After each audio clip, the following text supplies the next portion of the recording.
Good morning everyone. Current affairs की MCQ की series में 28 नवंबर पे हम पहुंच चुके हैं और यहाँ पे जो करंट अफेयर्स के एमसीक्यू हैं वो हम डिस्कस करने वाले हैं। बेसिकली जो the Hindu, Indian express, PIB के अंदर करंट अफेयर्स एवरीडे बेसिस पे आप लोग पढ़ते हैं, उसको हम एमसीक्यू के थ्रू यहाँ पर कवर करेंगे। चलिए, this is brief introduction about me. My name is Prince Luthra, all India rank 577 from UPSC CSC 2014 batch. अभी देख लेते हैं जो टॉपिक्स हम डिस्कस करने वाले हैं इस वीडियो के अंदर। तो सबसे पहले तो हम प्रिसाइडिंग ऑफिसर्स कॉन्फ्रेंस के बारे में जानेंगे। देन हमारा एक क्वेश्चन प्रीएम्बल को लेके होगा। देखिए, दोनों जो क्वेश्चन है ये पॉलिटी रिलेटेड क्वेश्चन है, लेकिन क्योंकि न्यूज़पेपर में मेंशन किया हुआ था तो ये पॉलिटी के जो टॉपिक्स हैं एग्जाम के पर्सपेक्टिव से इंपॉर्टेंट हो जाते हैं। फिर इसके बाद नेशनल इन्वेस्टमेंट इंफ्रास्ट्रक्चर फंड के बारे में डिस्कशन होगा हमारा। भूटान के बारे में देखेंगे। देन गरिमा ग्रह के बारे में एक क्वेश्चन हमने डिस्कस करना है। देन पीलीभीत टाइगर रिजर्व, इसके ऊपर भी एक क्वेश्चन हम देखेंगे। देन TX2 प्रोग्राम, TX2 क्या है इसके बारे में जानेंगे। स्कॉटलैंड के रिलेटेड भी एक क्वेश्चन जो हमने डिस्कस करना है, न्यूज़ में मेंशन किया गया था। Then information management and analysis centre क्या है, इसके बारे में कुछ एनालिसिस करेंगे। फाइनली एक एमसीक्यू जो है SDG sustainable development goal investor map SDG के बारे में हम यहाँ पे डिस्कशन करने वाले हैं। चलिए, आप लोगों का कोई भी डाउट होता है प्रीलिम्स, मेंस या इंटरव्यू को लेके तो आप @prince_luthra पे मुझे भेज सकते हैं टेलीग्राम के ऊपर। मैं या तो आपको टेलीग्राम के ऊपर ही रिप्लाई कर दूंगा या फिर मैं उसको जो हम 9 PM लाइव क्लासेस करते हैं एग्जाम की बात के अंदर, वहां पर हम उसको डिस्कस कर सकते हैं, वहां पर मैं आपको आंसर कर सकता हूं। चलिए, न्यू मेंबर्स को वेलकम कर लेते हैं जिन्होंने हमारी वीडियो सीरीज को अभी ज्वाइन किया है। तो माधवी कुमार ने, अरुंधति देखा ने, मुकेश कुमार, विपिन कुमार एंड किरण ग्रोवर ने रिसेंटली हमारी वीडियो सीरीज को ज्वाइन किया है। So welcome to the new members. Free mock test, जो फर्स्ट मॉक टेस्ट अवेलेबल है उसको अटेम्प्ट जरूर कर लीजिएगा exam.netmock.com के ऊपर। इससे होगा क्या, बेसिकली आपको एट प्रेजेंट आपकी तैयारी कितनी चल रही है उसके बारे में पता चल जाएगा। Because time to time evaluation करना अपना बहुत जरूरी होता है। जब इतनी बड़ी जर्नी के अंदर जो 1 1.5 2 साल आपको लगने वाले एग्जाम को क्रैक करने के अंदर, उसमें आप तैयारी कर रहे होते हैं और वैसे भी पूरा का पूरा अनप्रेडिक्टेबल एग्जाम रहता है। इस वजह से तैयारी और अपने आप को बीच बीच में इवेल्युएट करना, बीच बीच में सरप्राइज टेस्ट देना काफी जरूरी होता है। तो यहाँ पे फ्री मॉक टेस्ट जो अवेलेबल है उसे जरूर अटेम्प्ट कर लीजिएगा ताकि आपको अपनी स्टैंडिंग जो है पता चल सके कि आज के टाइम में मान लीजिए आपका 50 स्कोर आता है तो आपको समझ में आ जाएगा कि आपको ज्यादा मेहनत करने की जरूरत है। 90 to 100 का स्कोर आता है तो आपको पता चल जाएगा कि कहीं ना कहीं आप इस एग्जाम को क्रैक करने के काफी पास है, बस थोड़ी सी और मेहनत करने की आपको जरूरत है। तो ये चीजें जानना बहुत जरूरी होते हैं। सेल्फ अवेयरनेस जो है इस एग्जाम को क्रैक करने के लिए सबसे इंपॉर्टेंट कंपोनेंट है। चलिए चलते हैं इससे आगे। यूपीएससी कोटेशन देख लेते हैं आज की। तो it says miracles start to happen when you give as much energy to your dreams as you do to your fears. मेरे पास बहुत सारे मैसेजेस आते हैं। अगर आपने एग्जाम के बाद 9 PM लाइव देखा होगा तो वहां पर भी काफी सारे स्टूडेंट्स कहते हैं कि सर ये लग रहा है कि पता नहीं एग्जाम होगा या नहीं होगा, या फिर कुछ इस तरीके की चीजें आपके ध्यान में आती हैं कि पता नहीं होगा या नहीं होगा। किसी फ्रेंड का हो गया, मेरा नहीं हुआ, या फिर नहीं होगा तो फ्रेंड्स क्या कहेंगे, नहीं होगा तो पड़ोसी क्या कहेंगे या घर वाले क्या कहेंगे। ये जो फियर्स है ना, ये आपकी मेंटल एनर्जी को पूरा का पूरा कंज्यूम कर लेते हैं और इसी की वजह से जो एनर्जी आपकी एजुकेशन के लिए बचनी चाहिए थी वो नहीं बचती है। तो फॉरगेट अबाउट इट। एक साल के लिए भूल जाइए कि आपके फ्रेंड्स क्या सोचते हैं, भूल जाइए आपके पेरेंट्स क्या सोचते हैं, भूल जाइए आपके सिबलिंग्स क्या सोचते हैं। आप सिर्फ इस एग्जाम की तैयारी करिए ये सोच के कि ये एग्जाम तो मैंने एक साल के बाद क्रैक करना ही करना है। तो मुझे नहीं फर्क पड़ता लोग क्या सोचते हैं, मुझे नहीं फर्क पड़ता लोग क्या कहते हैं, मुझे नहीं फर्क पड़ता कि रिजल्ट आने के बाद लोग क्या कहेंगे। मुझे ये पता है कि मैं एक साल के अंदर अपना बेस्ट दूंगा और इस एग्जाम को क्रैक करूंगा। मेरे मन के अंदर ये चीज आनी ही नहीं चाहिए कि पता नहीं मैं 0.0001% भी इस पूरी प्रोबेबिलिटी को एंटरटेन नहीं करूंगा, पॉसिबिलिटी को एंटरटेन नहीं करूंगा कि ये एग्जाम मुझसे होगा ही नहीं। ठीक है, तो यहां पे 100% सर्टेनिटी के साथ तैयारी करिए, एग्जाम हो जाएगा। चलिए, जो हमारी प्री कम मेंस का कोर्स है उसके ऊपर फ्लैट 50% डिस्काउंट है। इसको आप सब्सक्राइब कर सकते हैं using the code winter50 code को यूज कर लीजिएगा और इसे सब्सक्राइब आप कर लीजिएगा। चलिए, मार्किंग स्कीम को देख लेते हैं। तो यहाँ पे 6 या 6 से ज्यादा आपको रखना है स्कोर। 6 या 6 से ज्यादा एमसीक्यूज को करेक्ट करना है to be in the safe zone. 6 से अगर कम भी एमसीक्यूज ठीक होते हैं आपके, even then it is all right, even then it is acceptable, as long as आप अपनी करी हुई गलतियों से सीखते हैं। अगर यहां पर आपके 10 में से 10 एमसीक्यूज भी गलत हैं तो भी कोई प्रॉब्लम नहीं है। अगर नेक्स्ट टाइम जब वही 10 एमसीक्यूज में आपसे पूछता हूं आपके 10 के 10 सही होते हैं, या इन 10 में से कोई एक एमसीक्यू आपके एग्जाम के अंदर आ जाता है और वो आपका सही होना चाहिए, अगर ये चीज आपने सीख ली तो अगर आपका 0 भी एवरीडे बेसिस पे स्कोर आता है, इवन दैट इज एक्सेप्टेबल। लेकिन सीखना बहुत जरूरी है ताकि जो एग्जाम, एक्चुअल एग्जाम आप देने जाएंगे यूपीएससी का, वहां पर गलती नहीं होनी चाहिए। चलिए, आज के पहले क्वेश्चन पे चलते हैं। फर्स्ट क्वेश्चन हमारा है all India presiding officers conference के बारे में। तो यहाँ पे पूछा गया इस प्रिसाइडिंग ऑफिसर्स कॉन्फ्रेंस को लेके बताइए कौन सी स्टेटमेंट आपकी करेक्ट है, कौन सा कथन आपका सही है। पहली स्टेटमेंट कहती है it emphasise on the need for coordination between all the three wings of the state. State के अंदर तीन विंग्स होती हैं, कौन कौन सी है वो भी हम देखेंगे। तो तीनों विंग्स के अंदर कोऑर्डिनेशन हो, उस चीज के ऊपर यहाँ पे एम्फसाइज किया गया इस कॉन्फ्रेंस के अंदर।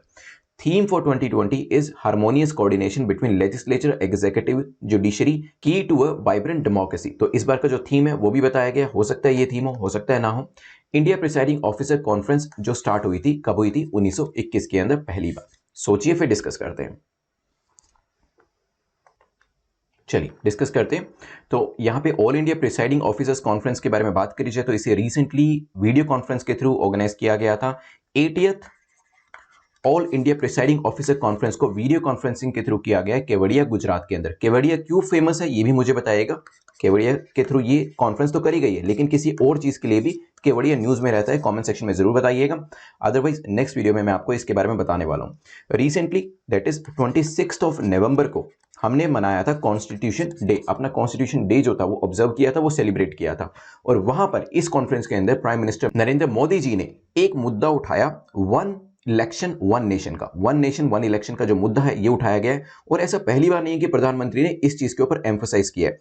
पहले भी टाइम एंड अगेन प्रधानमंत्री, इवन हमारे जो दूसरे मिनिस्टर्स हैं, इसके बारे में टाइम एंड अगेन बात करते रहे हैं। तो यहाँ पे ये मुद्दा जो है मेंस के हिसाब से काफी इंपॉर्टेंट हो जाता है। तो मैं मेंस का क्वेश्चन आज आपको इसी टॉपिक पे देने वाला हूँ। जरूर जरूर जरूर लिखिएगा इसको लेकर कम से कम 150 से 250 वर्ड। तो ये तो हो गया मेंस के हिसाब से इंपॉर्टेंट चीज। तो यहाँ पे प्रधानमंत्री का कहना यह था कि अभी क्या होता है, एक इलेक्शन खत्म होते हैं, दूसरे इलेक्शन शुरू हो जाते हैं। एक स्टेट में इलेक्शन खत्म होते हैं, दूसरे में शुरू हो जाते हैं, दूसरे में खत्म होते हैं, तीसरे में शुरू हो जाते हैं। और इससे जो हमारा काम होता है वो कहीं ना कहीं सफर होता है, हम अपने काम पे ध्यान ही नहीं दे पाते। देखा जाए तो प्रधानमंत्री की बात में दम तो है, लेकिन आपको जस्टिफाई करना है कि क्या इस चीज को आप सपोर्ट करते हैं या नहीं करते, क्योंकि मेंस में आंसर तो आप ही को लिखना पड़ेगा, प्रधानमंत्री को नहीं। तो ध्यान रखिएगा इसके बारे में।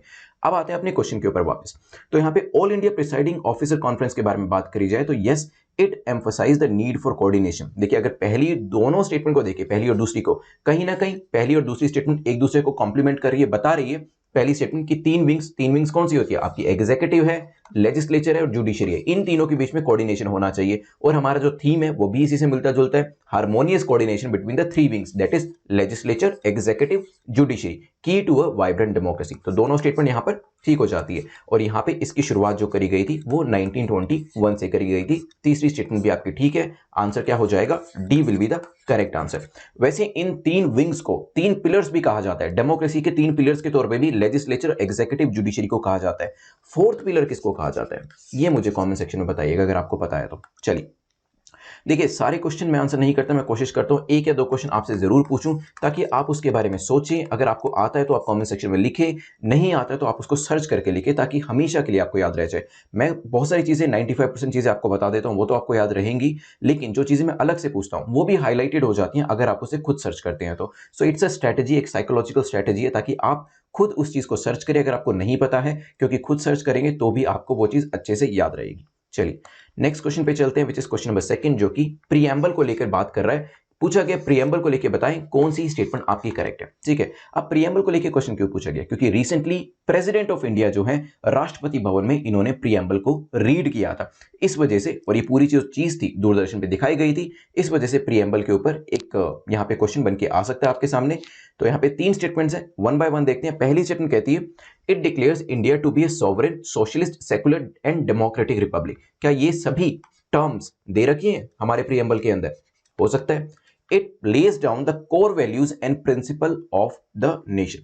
तो ये क्या है? जो हमारे नेशन की कोर वैल्यूज हैं, जो प्रिंसिपल्स हैं, उसको ले डाउन करता है। ये भी हो सकता है। It is enforceable in the court of law. Court of law के अंदर ये एनफोर्सेबल भी है। सोचिए फिर डिस्कस करते हैं।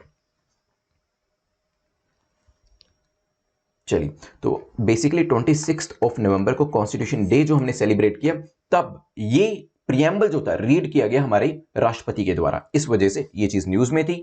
बात करी जाए हमारे कॉन्स्टिट्यूशन की, तो मैं एक बार आपको कॉन्स्टिट्यूशन दिखा देता हूं किस तरीके से है ये। तो यहां पे जस्टिस की बात करी गई है। We the people of India having solemnly resolve to constitute India into a sovereign, socialist, secular, democratic and Republic.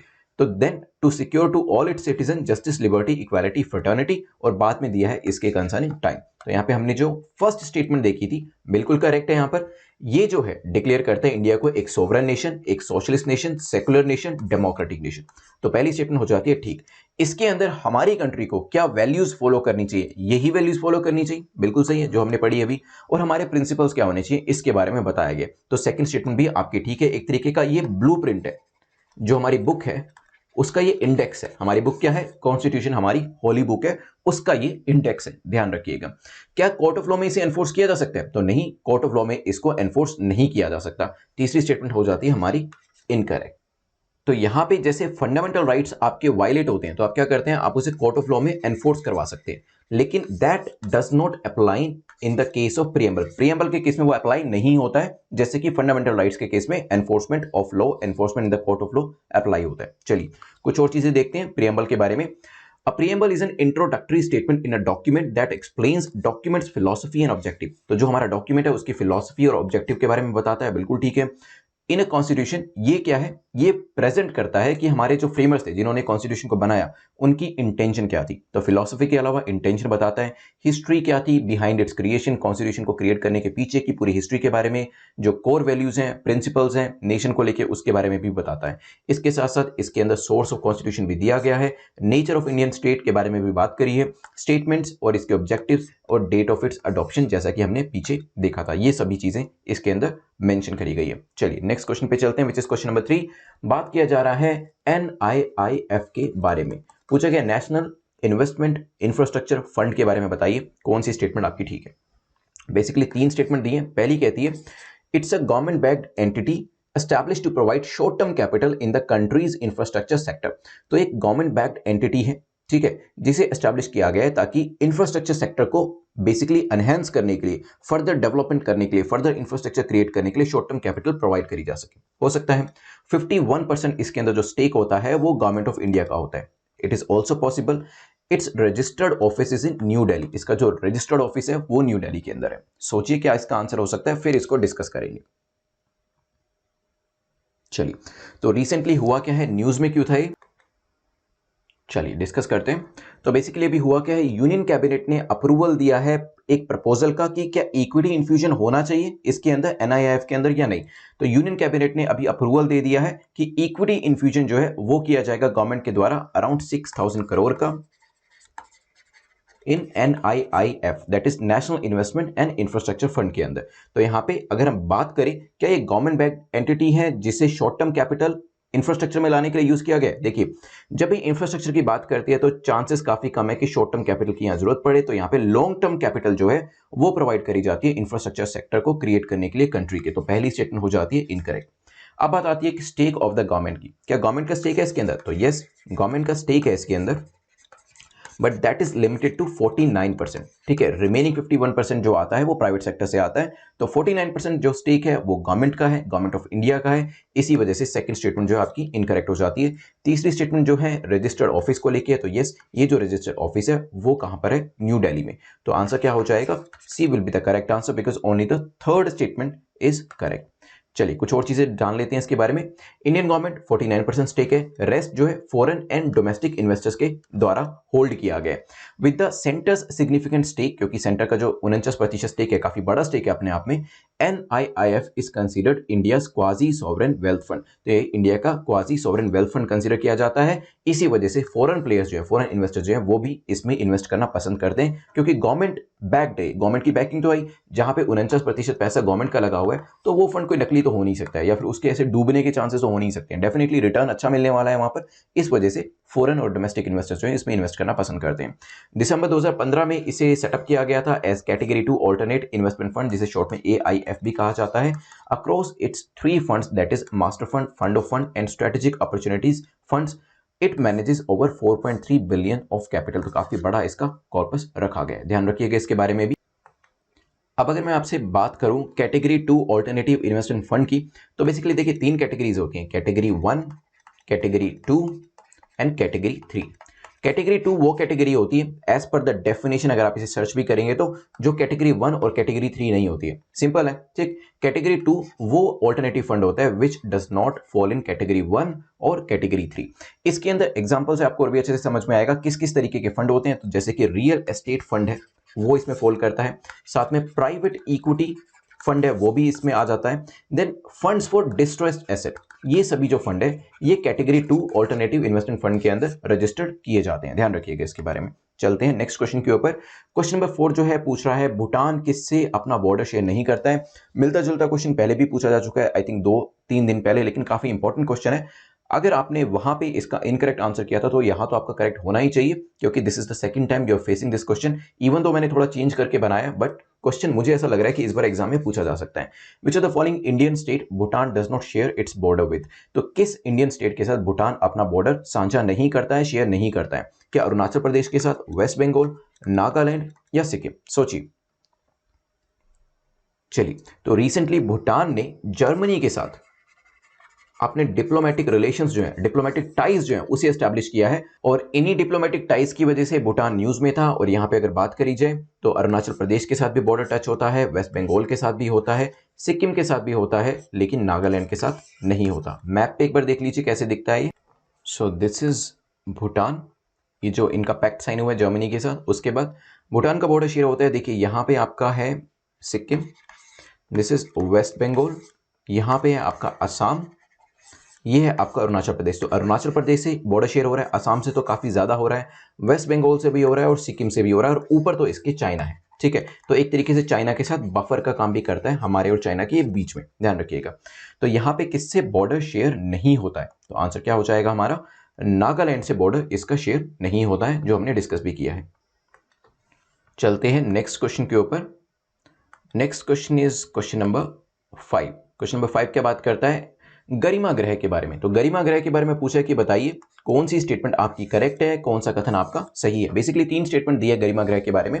पहली स्टेटमेंट कहती है provides for shelter home for transgender person. तो ट्रांसजेंडर पर्सन के लिए शेल्टर होम प्रोवाइड करने का काम गरिमा ग्रह करते हैं।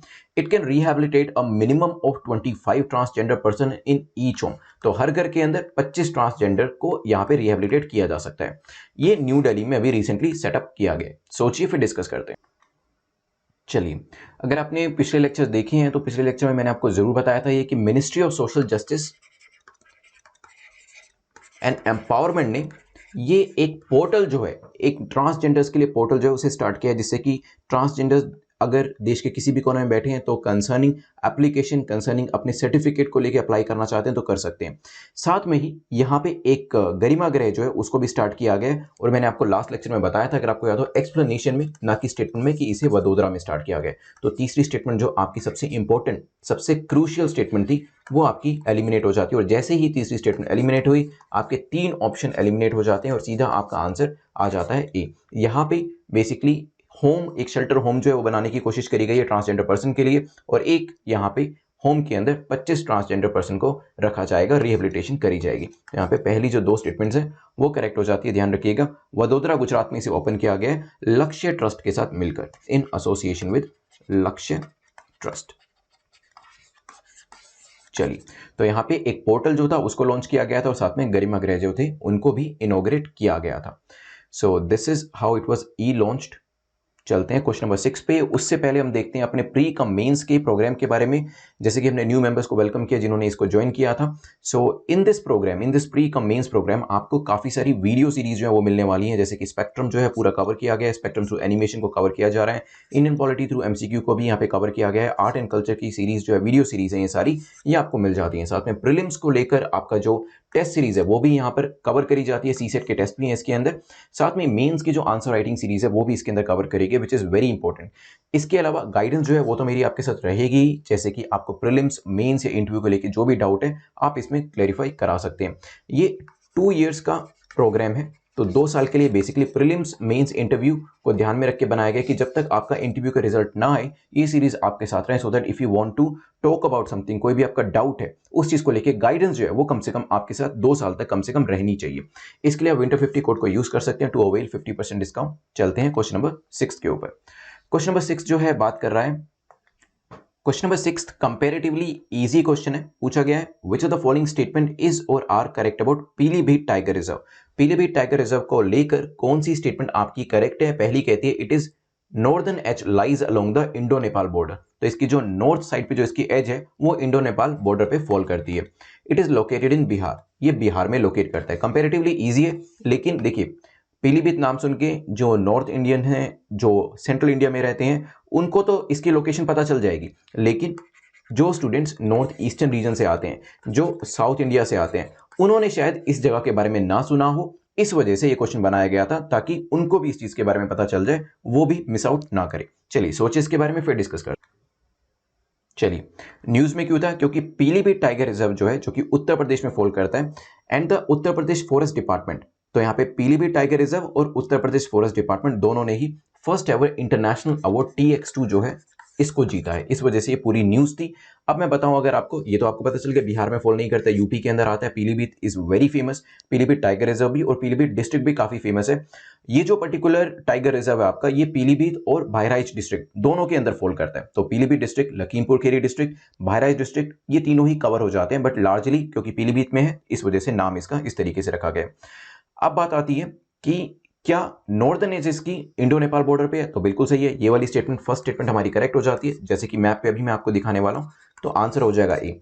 तो न्यूज में क्यों था? क्योंकि अवार्ड TX2 इन्होंने जीता है, इस वजह से। लोकेशन मैंने आपको बता दी, और जिन लोगों को पीलीभीत के बारे में नहीं भी पता था, उनको भी अब नॉर्थ ईस्टर्न में रहने वाले स्टूडेंट्स को, सदर्न इंडिया में रहने वाले स्टूडेंट्स को भी पता चल गया that it is a quite famous district, जो कि कहां पे फॉल करता है? उत्तर प्रदेश के अंदर।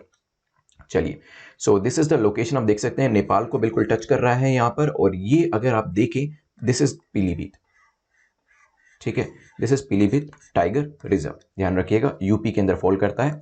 चलते हैं नेक्स्ट क्वेश्चन के ऊपर, which is question number 7। TX2 program के बारे में डिस्कस करते हैं। TX2 अभी अवार्ड दिया गया है, तो इसके बारे में भी कुछ चीजें जो है हम जान लेते हैं। वैसे इसके अंदर पूछा गया कि बताइए इसको लेकर क्या स्टेटमेंट आपकी इनकरेक्ट है, क्या स्टेटमेंट गलत है। पहली स्टेटमेंट कहती है it was launched by IUCN, इसे IUCN के द्वारा लॉन्च किया गया था TX2 प्रोग्राम को। It aims to develop smart technology to tackle illegal wildlife trade, तो कभी भी इलीगल वाइल्ड लाइफ ट्रेड होता है तो इस तरीके की टेक्नोलॉजी को डेवलप किया गया है, स्मार्ट टेक्नोलॉजी को, ताकि इस तरीके के ट्रेड को रोका जा सके। ये भी हो सकता है। इसका मेन ऑब्जेक्टिव क्या है? It seeks to double the world tiger population by 2025, 2025 तक टाइगर की पॉपुलेशन को डबल करना, ये TX2 प्रोग्राम का मुख्य ऑब्जेक्टिव है। सोचिए क्या इसका आंसर हो सकता है, फिर इसे डिस्कस करेंगे। चलिए, तो यहाँ पे डिस्कस करते हैं TX2 के बारे में। बेसिकली देखिए, इसको हम TX2 पढ़ रहे हैं, दिस इज T/2। अगर आप इसे T/2 पढ़ेंगे तब भी बिल्कुल ठीक है, कोई गलती नहीं है इसके अंदर।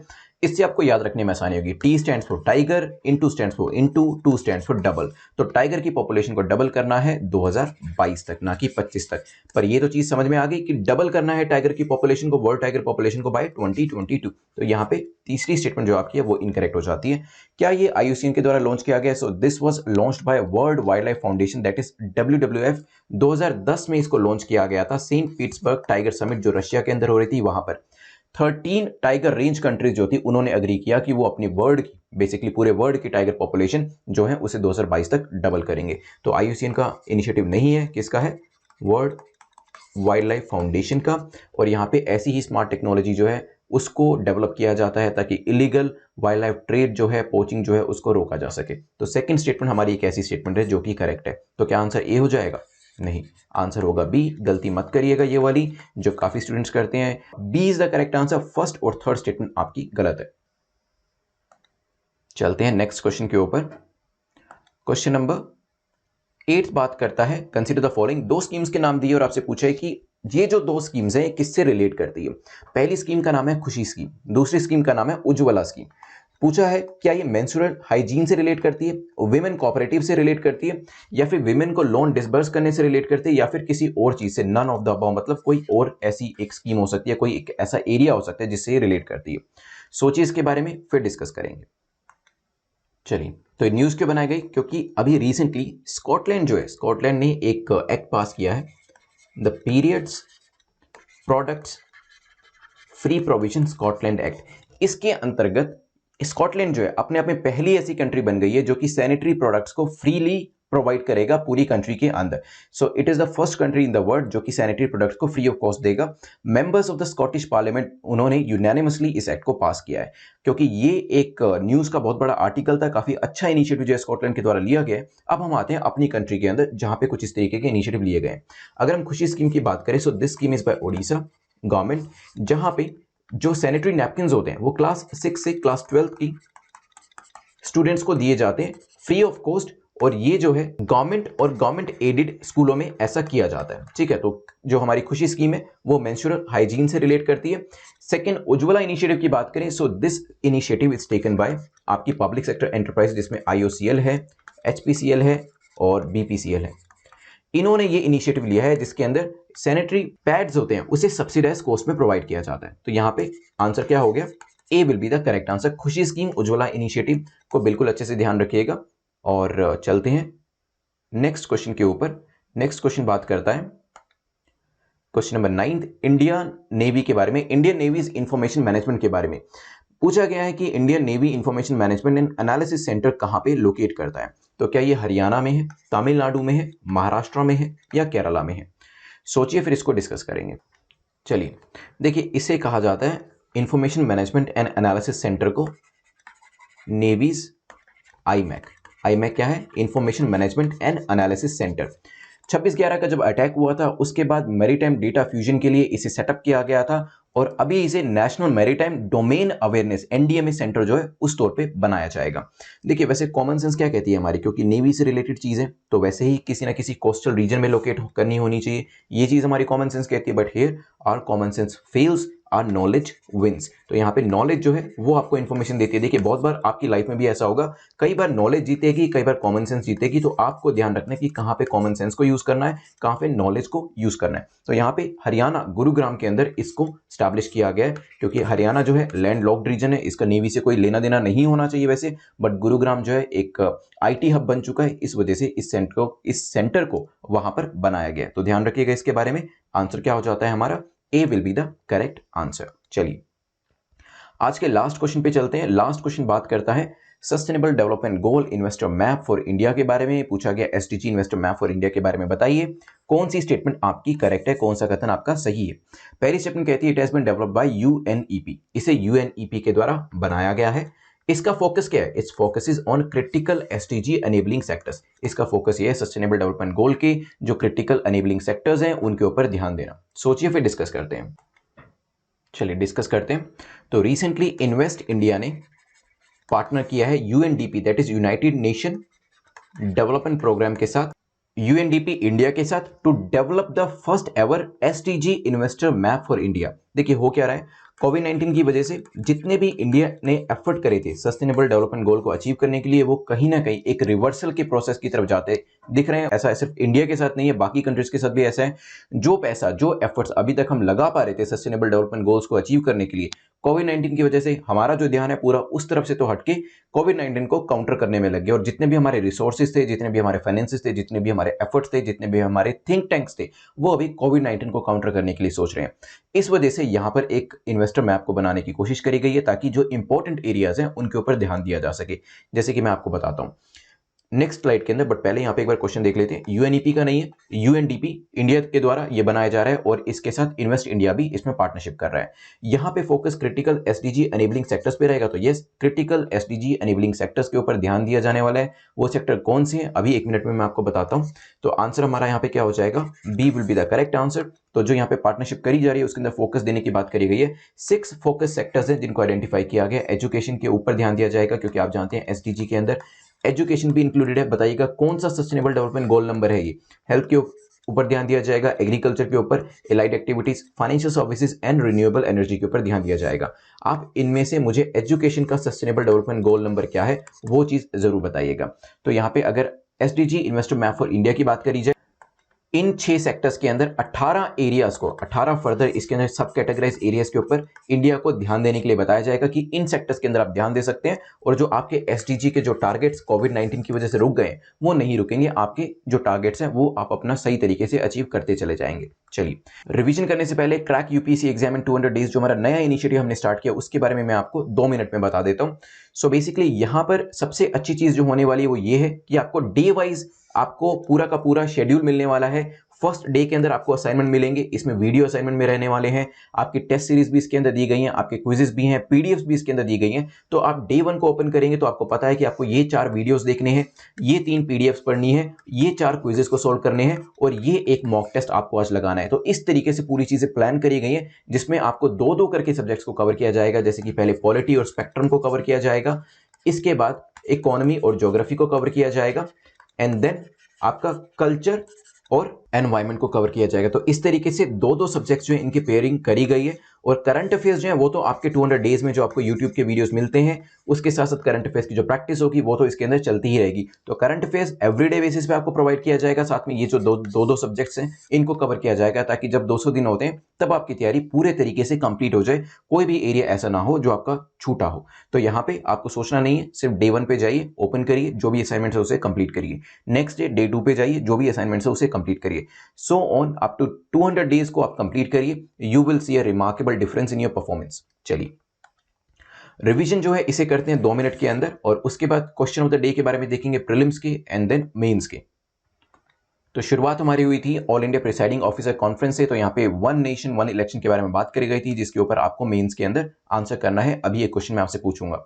देन हमारा डिस्कशन हुआ था प्रीएम्बल को लेकर, ये एनफोर्सेबल नहीं होता, ये हमने जाना था, और हमने पूरा का पूरा जो प्रीएम्बल था, सॉवरेन सोशलिस्ट डेमोक्रेटिक रिपब्लिक, ये सारी टर्मिनोलॉजीज जो थी वो भी यहाँ पर पड़ी थी। इसके बाद डिस्कशन हुआ था एनआईएफ के बारे में, इक्विटी जो है अब इसके अंदर आने वाली है, न्यू दिल्ली के अंदर इसका ऑफिस है, 49% पैसा जो है वो गवर्नमेंट का होता है।